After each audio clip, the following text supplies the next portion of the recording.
하나님의 말씀 누가복음 17장 1절부터 6절까지 말씀입니다. 누가복음 17장 1절부터 6절까지 말씀을 저희들이 함께 봉독하겠습니다. 예수께서 제자들에게 이르시되 실족하게 하는 것이 없을 수는 없으나 그렇게 하는 자에게는 화로다.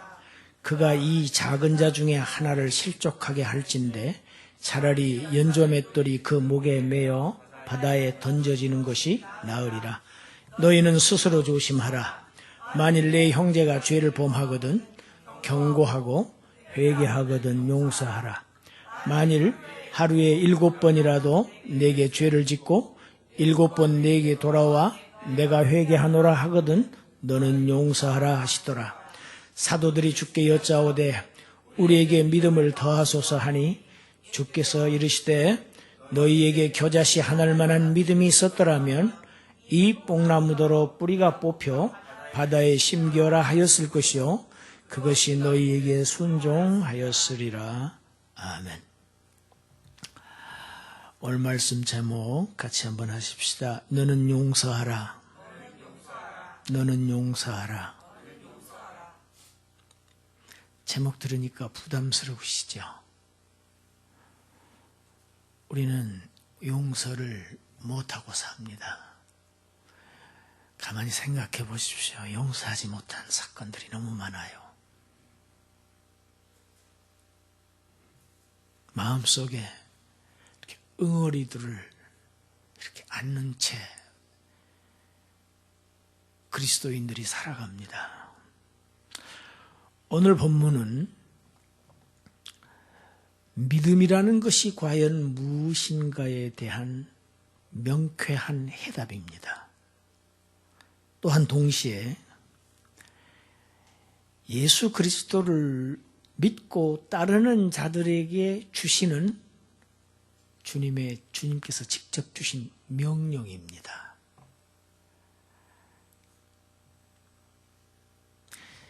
실족하는 일이 없을 수는 없습니다. 이 얘기는 이 세상에서 죄는 그 뿌리를 뽑을 수가 없습니다. 죄가 뿌리가 뽑혀지는 날은 우리 주님께서 다시 오시는 날에 그 일이 이루어집니다. 죄가 사라집니다. 그러나 그때까지는 이 세상에는 죄가 있을 수밖에 없습니다. 그러나 예수님을 따르는 자들은 자신은 물론이니와 다른 사람 앞에 장애물을 두어서는 안 된다는 말씀입니다. 걸림돌을 두어서는 안 된다는 얘기입니다. 죄에 빠뜨리게 해서는 안 된다는 얘기입니다. 아마도 왜 예수님께서 이런 말씀을 제자들에게 하셨을까? 틀림없이 그 전반부에 말씀하신 바리새인들의 외식 행위를 염두에 두고 하신 말씀이 아닌가 생각이 듭니다. 바리새인들은 영적인 지도자들이었습니다. 영적인 지도자들이 속은 허허로운데 자꾸 외식을 합니다. 겉으로 아주 척함입니다. 거룩하게 보이려고 애를 써요. 자꾸 크게 보이려고 위장을 합니다. 이런 외식은 분명히 예수님께서 통렬하게 비난하셨습니다. 예수님께서 가장 미워하신 것이 이 외식이었어요. 그래서 바리새인 서기관들을 독사의 새끼들이라고 아주 얘기하셨습니다. 독사의 새끼는 옛뱀 에덴 동산의 마귀를 이야기합니다. 마귀의 자식들이라는 이야기입니다.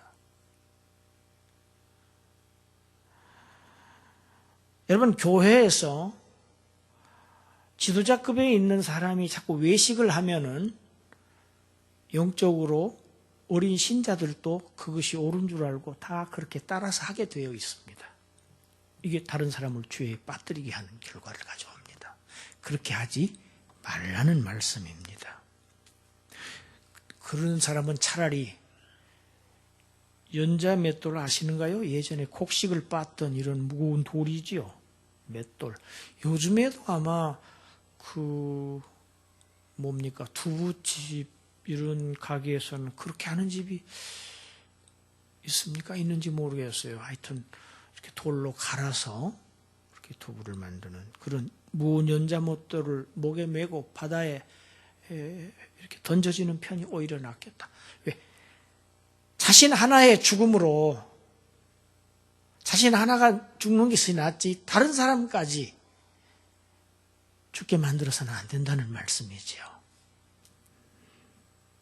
여러분, 이 표현은 지도자들이 져야 할 책임이 막중하다는 사실을 예수님께서 강조하신 내용입니다. 예수님은 이미 바리새인들을 아주 통렬하게 그들을 책망하셨어요. 너희들 자신들이 하나님 나라에 들어가는 것을 거부할 뿐만 아니라 하나님 나라에 들어가고 싶어 하는 사람들까지도 못 들어가게 문을 막고 있다고 그렇게 책망하셨습니다. 그것이 누가복음 11장에 나와요. 여러분, 오늘 본문이 여기까지는 우리가 이해하기 어렵지 않은 말씀입니다. 그런데 이 다음부터는 조금 연결이 잘 안 됩니다. 약간 난해합니다. 형제를 용서하라는 말씀이 있죠. 그리고 겨자씨만한 믿음을 말씀하시고 그 믿음과 결부해서 뽕나무 뿌리가 뽑혀서 바다에 심긴다는 이 사건들이 별로 이렇게 연관성이 없어 보입니다. 그러나 분명한 연관성을 가지고 하신 말씀입니다. 예수님을 따르는 사람들, 예수 믿는 사람들은 다른 사람을 죄짓게 해서는 안 될 뿐만 아니라 거기에서 그쳐서는 안 됩니다. 여러분, 이것은 최소한입니다. 최소한 다른 사람을 죄짓게 해서는 안 되지요. 이건 기본이라는 얘기입니다. 그런데 거기에서 일부 더 나아가야 합니다. 무엇입니까? 다른 사람을 용서해야 할 의무가 있는 사람들입니다. 여러분, 크리스찬에게 용서는 해도 되고 안 해도 되는 것, 아니면 하면 더 좋은 것, 이런 개념이 아닙니다. 용서해야 할 책임이 있습니다. 오늘 본문이 그것을 이야기하고 있습니다. 오늘 누가복음의 본문에는 만일 하루에 7번 죄를 지을지라도 뉘우치면 너는 용서하라고 그렇게 기록되어 있지만 마태복음에서는 마태복음 18장에 이 내용이 기록되어 있는데 베드로가 예수님에게 질문을 합니다. 예수님, 형제가 내게 죄를 지을 때 제가 몇 번 용서할까요? 7번 용서하면 되겠어요? 그렇게 물어봤죠. 여러분, 다른 사람의 죄를 7번 반복해서 짓는 죄를 용서해 보신 적 있으십니까? 목사님은 하셨어요? 그런 질문을 하는 거 아니에요. 설교자에게. 대답을 할까요? 저도 그렇게 못했습니다. 여러분, 7번 용서하겠다고 한 베드로는 굉장히 대단한 사람이죠. 7번째 용서하기가 쉽지 않습니다. 그런데 우리 주님의 대답은 어떠하셨습니까? 7번씩을 70번씩 70번까지라도 용서하라고 말씀하셨어요. 무슨 말씀입니까? 여러분, 제가 요한계시록 강의할 때 7이라는 숫자의 개념을 말씀드렸지요. 7이라는 상징수입니다. 아주 많은 것, 완전한 것을 의미합니다. 완전하게 끝까지 용서하라는 말씀입니다. 7번을 70번씩이나 7번 용서해라나 같은 개념입니다. 결국은 끝까지 용서하라는, 한없이 용서하라는 말씀입니다. 왜 그럴까요? 왜 우리한테 그렇게 요구하실까요? 우리 주님께서 저와 여러분들을 끝까지 용서하셨어요. 한없이 용서를 하셨어요.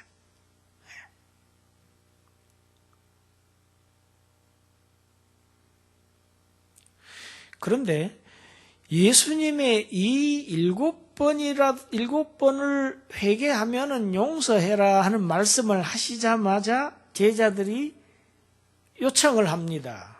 구합니다. 뭘 구합니까? 우리에게 믿음을 더해 주소서 합니다. 여러분, 왜 제자들이 예수님의 이 말씀 끝에 우리에게 믿음을 더해 달라고 구했느냐? 그 까닭은, 아니 예수님의 말씀대로, 명령하신 대로 형제를 끝없이 용서하라는 가르침은 받았는데 자신들의 믿음이 보이기 시작한 겁니다. 자신들의 그 형편없이 작은 믿음을 가지고서는 도저히 그 같은 가르침을 현실의 삶에서 실현시키기가 어렵다는 것을 절감했기 때문에 주님, 우리에게 믿음이 너무 부족하니까 믿음을 더해 주십시오. 여러분, 아름다운 모습 아닙니까? 우리의 믿음을 더해 주셔서, 여러분, 우리 이런 기도해야 합니다. 주님, 제 믿음이 너무 연약합니다. 제 믿음을 더해 주셔서, 이런 기도해야 됩니다. 지금 제자들이 그와 같은 간청을 하고 있습니다. 믿음을 더하여 달라는 제자들에게 예수님이 대답을 하시죠. 내가 너희들에게 믿음을 더하여 주마. 그렇게 말씀하시지 않았습니다. 뭐라고 얘기하십니까? 너희에게 겨자씨 한 알만한 믿음만 있었더라도 이 뽕나무더러 뿌리가 뽑혀서 바다에 심기어라 하였을 것이고, 그랬다고 해서 그렇게 명했으면은 그 뽕나무가 그대로 순종했을 것이다. 여러분, 제가 오늘 아침에 상당히 시간을 많이 허비했습니다. 겨자씨를 조그마한 병 속에다가 넣어서 제가 잘 보관해 두었어요. 그런데 갑자기 그 보관해 놨던 그 겨자씨를 찾으려고 하니까 도저히 찾을 수가 없어요. 보통 그렇죠. 너무 잘 두면 못 찾습니다. 대충 아무 데나 두면 찾는데 너무 잘 두었어요. 틀림없이 얼마 후에는 나올 거예요. 여러분, 아주 작은 믿음을 말씀하신 것입니다. 예수님의 용서에 대한 끝없는 한없는 용서에 대한 가르침을 받은 지금 제자들은 심적으로 엄청난 부담감을 안고 있습니다. 저희들도 똑같습니다. 우리들도 똑같죠. 용서하라고 하면 부담스럽죠. 안 되니까. 그들은 자신들의 믿음이 너무 작으니까 이런 용서의 가르침을 실행하려면 더 큰 믿음이 있어야만 가능하다고 지금 판단하고 있습니다. 물론 우리들의 생각도 제자들의 생각과 같겠죠. 그런데 예수님의 그 다음 말씀을 들어보면 제자들의 생각과는 예수님의 말씀은 전혀 다릅니다. 너희들의 믿음이 부족해서 못하는 것이 아니고 아주 지극히 작은 겨자씨만한 믿음조차도 그들에게는 있지가 않다는 말씀입니다. 겨자씨만한 믿음만 있었을지라도, 겨자씨 찾아오셨어요? 이건 다른 겨자씨네. 좁쌀만 해요. 다 보셨을 거예요. 제가 그 이스라엘 가서 그 돈 주고 사온 건데, 나중에 한번 보십시오.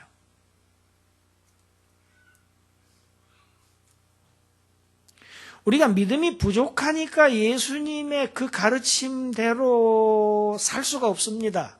그러니까 믿음을 더해 주십시오. 그런데 예수님의 말씀은 너희에게는 믿음이 조금도 없다는 말씀이에요, 지금. 근본적으로 지금 다른 이야기입니다, 지금. 말씀을 잘 한번 보세요. 여러분, 오늘 본문의 핵심이 6절에 있습니다. 6절 우리 같이 한번 읽어보실까요? 6절. 주께서 이르시되 너희에게 겨자씨 한 알만한 믿음이 있었더라면 이 뽕나무더러 뿌리가 뽑혀 바다에 심겨라 하였을 것이요 그것이 너희에게 순종하였으리라. 여러분, 여기서 중요한 두 단어가 나오는데 믿음이라는 단어가 나오죠. 제자들에게 믿음이 조그마한 믿음만 있어도 누가 순종한다는 이야기입니까? 뽕나무가 순종한다는 이야기입니다. 그런 믿음을 가지고 뽕나무에게 명령했으면, 여러분, 육지의 뽕나무는요, 이스라엘에 있는 뽕나무는 굉장히 커요. 굉장히 큽니다. 우리가 생각하는 우리 땅에 있는 뽕나무하고는 개념이 달라요. 뿌리도 굉장히 깊이 박혀 있는 나무예요. 그런 나무가 제자들이 그 명령을 한다고 해서 그것이 뽑혀서 바다에 가서 심겨진다는 것은 불가능한 일이죠. 그런 기적이죠. 그렇게 된다고 하면. 그런 기적 같은 일이, 그런 불가능한 일이 실제로 삶에서 이루어진다는 이야기입니다. 자, 무슨 말씀을 하고 계신 겁니까? 믿음이 무엇입니까? 예수님은 지금 믿음과 순종을 결부시켜서 말씀하고 계십니다. 믿음이 있으면 그 믿음이 아무리 작은 믿음일지라도 믿음은 반드시 순종을 낳게 되어 있다는 말씀입니다. 아무리 작은 믿음도 반드시 믿음이 있으면 순종이 따라간다는 얘기입니다. 역으로 거꾸로 말씀드리자면 순종이 없는 것은 믿음이 아니라는 이야기 지금 말씀입니다. 중요한 믿음의 정의입니다. 믿음은 순종입니다. 여러분, 우리가 믿음으로 구원을 얻습니다. 그렇죠? 그런데 구체적으로 믿음으로 구원을 얻는다는 게 뭡니까? 예수 그리스도의 십자가의 복음과 예수 그리스도의 다시 사심을 우리가 받아들이는 것이지요. 순종함으로 구원이 우리에게 임한 거예요. 여러분, 앞에 자막에는 없는데 갑자기 제가 생각나는 성경 구절이 있어요. 히브리서 한번 찾아보겠습니다. 히브리서 5장입니다. 히브리서 5장 7절부터 한번 읽어봅시다. 357페이지입니다. 제 성경으로는. 7절, 8절, 9절 우리 같이 한번 읽어봅시다. 그는 육체에 계실 때에 자기를 죽음에서 능히 구원하실 이에게 심한 통곡과 눈물과 간구와 소원을 올렸고 그의 경건하심으로 말미암아 들으심을 얻었느니라. 그가 아들이시면서도 받으신 고난으로 순종함을 배워서 온전하게 되셨은즉 자기에게 순종하는 모든 자에게 영원한 구원의 근원이 되시고, 여러분, 구원의 근원이십니다. 우리 예수 그리스도는. 그런데 어떻게 해서 예수 그리스도가 구원의 근원이 되셨습니까? 성부 하나님께 순종함을. 순종이 뭐였습니까? 그가 받은 고난이었지요. 십자가의 고난이었지요. 죽으심이었지요. 그것이 성부 하나님의 뜻에 순종하는 것이었습니다. 그렇게 해서 저와 여러분의 구원을 이루신 겁니다. 여러분, 구원은 순종하는 사람이 받는 보상입니다. 은혜로 받을 겁니다.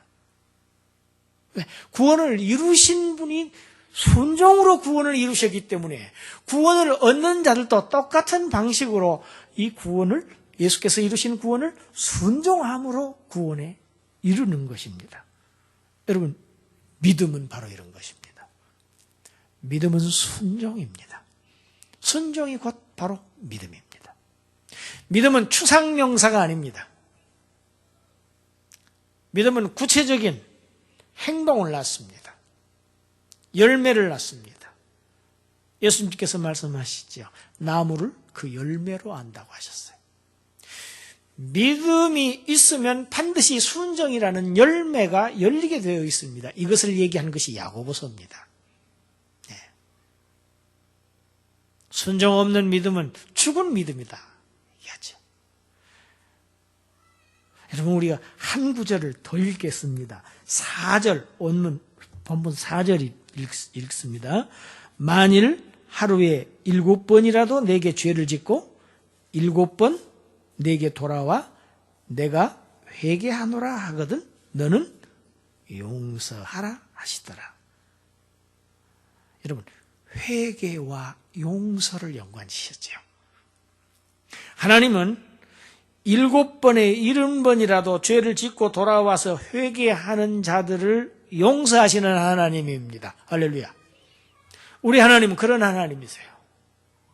우리가 죄를 짓는다고 해서, 하나님의 자녀가 죄를 한번 짓는다고 그래서 그 죄마다 따라서 갚는 분이 아니세요. 오늘 제가 목도 시간에 읽은 시편 103편이 그걸 얘기를 합니다. 우리의 죄를 따라서 갚지 않으셨다고. 죄를 짓지만 또 하나님 앞에 돌아와서 또 회개하면 용서하시는 하나님이에요. 하나님은 용서하시기를 기뻐하시는 하나님이에요. 또 죄를 짓습니다. 여러분, 우리가 죄 안 짓습니까? 구원받은 사람들이 죄 안 짓습니까? 한 번만 짓고 맙니까? 우리의 삶에 사는 자체가 죄입니다. 이 세상에 죄가 없을 수가 없어요. 우리는 이미 의롭다고 여기심을 받았지만, 그러나 but not yet.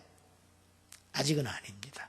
아직은 우리가 죄 중에서 살고 있습니다. 매일매일 생각하는 것이, 매일매일 우리의 사고가, 눈에 보이는 것이 죄 속에서 살고 있습니다. 그래서 지금 우리는, 제가 엊그제 우리 학생들에게 그런 이야기를 했습니다. 우리는 공사 중에 있다고 그랬습니다. 공사 중이에요. 여러분, 길 가다 보면 공사 중입니다 그러고 이렇게 써놓은 표지판을 가끔 보지요. 뭐라고 써놨습니까? 불편을 드려서 죄송합니다. 그리고 곧 완공하겠습니다. 그럽니다. 여러분, 공사 중이면 불편을 줍니다. 여러분, 우리가 구원이 완전히 다 완성된 사람들이 아니에요. 우리를 의롭다고 여김은 받았어요. 칭의는 됐어요. 그래서 우리를 의롭다고 하신 것은 우리의 공사가 시작은 됐어요. 그러나 지금 여전히 공사 중에 있습니다. 성화되어 가고 있는 중입니다. 그래서 자꾸 불편을 끼칩니다. 가정에서 남편이 아내에게, 아내가 남편에게, 자식이 부모에게, 부모가 자식에게, 친구에게, 친척에게, 성도들에게 불편을 끼칩니다. 자꾸 불편을 끼쳐요. 공사 중이기 때문에. 그리스도인은 완전하지 않습니다. 목사도 완전하지 않습니다. 아직 공사 중입니다. 목사도. 여러분, 공사장 주변을 가보십시오. 얼마나 건축 자재들이 산만하게 널려 있죠. 다니는 사람들이 요리조리 피해 다녀야 합니다. 그러나 분명한 것이 있습니다. 그 건축물을 보면 모델하우스가 그림이 그려져 있죠. 건축 허가가 이미 나 있습니다. 이러한 건물로 반드시 이렇게 완공하겠습니다. 지어집니다. 이 건물은 누가 짓는 건물입니까? 하나님의 성령께서 지어가고 계십니다. 그러니까 반드시 완성된 날이 옵니다. 우리의 구원의 영화에 도달하는 날이 오고야만 합니다. 그러나 아직은 우리는 공사 중에 있습니다. 그래서 죄 가운데 살고 있습니다. 여전히 그래서 자꾸 죄를 범합니다. 어떻게 합니까? 우리는 그래서 우리가 죄 없다고 하면 거짓말하는 자라고 요한 1서에서 얘기를 하고 있어요. 우리 요한 1서 한 군데 찾아보십시다. 요한 1서 388페이지입니다. 요한 1서 1장 8절. 읽습니다. 8절 9절 시작. 만일 우리가 죄가 없다고 하면 스스로 속이고 또 진리가 우리 속에 있지 아니할 것이요. 만일 우리가 우리 죄를 자백하면 그는 미쁘시고 의로우사 우리 죄를 사하시며 우리를 모든 불의에서 깨끗하게 하실 것이요. 할렐루야. 우리 죄 없다고 하면 거짓말하는 거예요. 그건 새빨간 거짓말입니다. 그러나 하나님의 자녀가 죄를 지을지라도 하나님 앞에 와서 자백하면, 돌이키고 회개하면 하나님은 미쁘시고 의로우셔서 자기의 의로움을 나타내셔요. 예수님, 하나님께서 우리의 죄를 용서하시는 것은 자기도 의로우심을 나타내시고 우리를 의롭게 하시기 위해서 합니다. 자기의 의로우심을 나타내는 거예요. 그러니까 지금 본문에 보죠. 미쁘시고 의로우시다고. 그래서 우리 죄를 사하신다고 성경에 기록이 되어 있어요. 약속하셨어요. 하나님은 죄를 용서하시는 하나님입니다. 7번씩 70번을 지을지라도 죄를 용서하시는 하나님이에요. 예. 그러면 그냥 마음대로 죄를 지어도 좋겠네? 여러분, 이것이 구원파의 교리입니다. 그것은 아니지요. 그것은 아니죠. 예. 하나님의 은혜로 저와 여러분들은 하나님 앞으로 부르심을 받은 사람들입니다. 그래서 하나님 앞으로 돌아오게 되었습니다. 우리가 회개한 것은 우리가 참 심성이 착하고 고와서 회개한 게 아니에요. 회개케 하심으로 회개한 거예요. 할렐루야. 하나님이 우리를 부르셔서 우리가 하나님 앞으로 돌아온 거예요. 회개도 하나님이 하게 하셔서 한 겁니다. 하나님 앞으로 돌아왔어요. 그래서 그 많은 죄를 도저히 우리가 갚을 수 없는 그 죄, 마태복음 18장에는 그것을 1만 달란트라고 하는 평생 갚을 수 없는 빚 개념으로 얘기하고 있습니다. 그 많은 죄를 다 용서받은 우리입니다. 그러한 너희들은 마땅히 다른 사람의 죄를 용서해야 한다는 말씀이 오늘 본문의 말씀입니다. 이것이 바로 용서받은 자들의 책임입니다. 의무입니다. 왜? 나는 더 큰 용서를 받았기 때문에 다른 사람의 작은 죄들, 허물들 우리는 다 용납하고 이해해야 됩니다. 우리 같이 하십시다. 같이 하십시다. 우리는 다 지금 크게 하세요. 지금 공사 중입니다. 그래서 불편을 드려서 죄송합니다. 불편을 드려서 죄송해요. 그러나 곧 또 완공됩니다.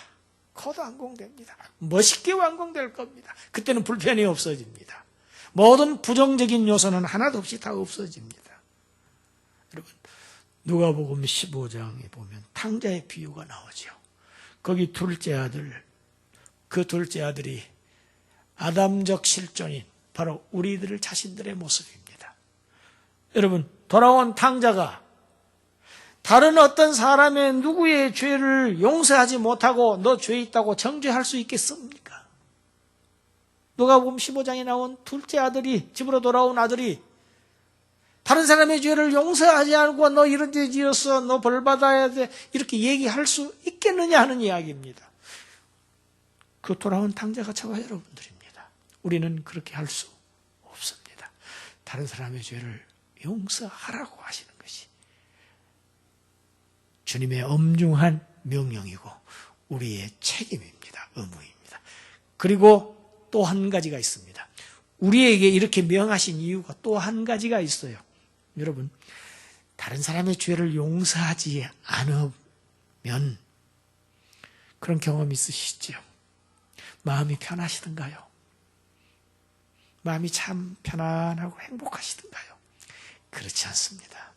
다른 사람의 죄를 용서하지 않고 있는 사람의 내 마음이 항상 불편하기 짝이 없습니다. 항상 괴롭습니다. 잘못하면 그러다가 병에 걸릴 수도 있어요. 마음의 응어리 이거 풀어야 됩니다. 다른 사람의 죄를 용서하고 나면 내 마음이 편안해져요. 내 마음이 기뻐해져요. 내 마음이 감사해져요. 다른 사람을 위해서 죄를 용서하라는 말씀이 아닙니다. 우리 자신을 위해서 용서하라는 말씀입니다. 그러니까 오늘 본문의 말씀은 우리를 축복하시는 명령입니다.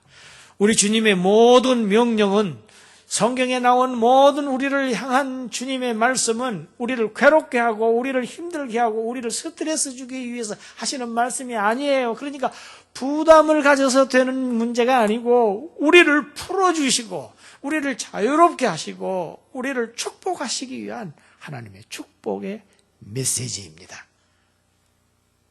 이 귀한 축복을 받아서 누리는 여러분 되시기를. 그래서 날마다 삶 속에서, 회사에서, 이웃 간에, 형제 친척들 간에 자그마한 죄라도 늘 너그럽게 용서하고 용납하고 포용하고 받아들이는 그러한 너그러운 하나님의 자녀들, 그런 모습으로 아름답게 살아가는 그런 복을 누리시기를 주님의 이름으로 축원합니다. 기도드리겠습니다.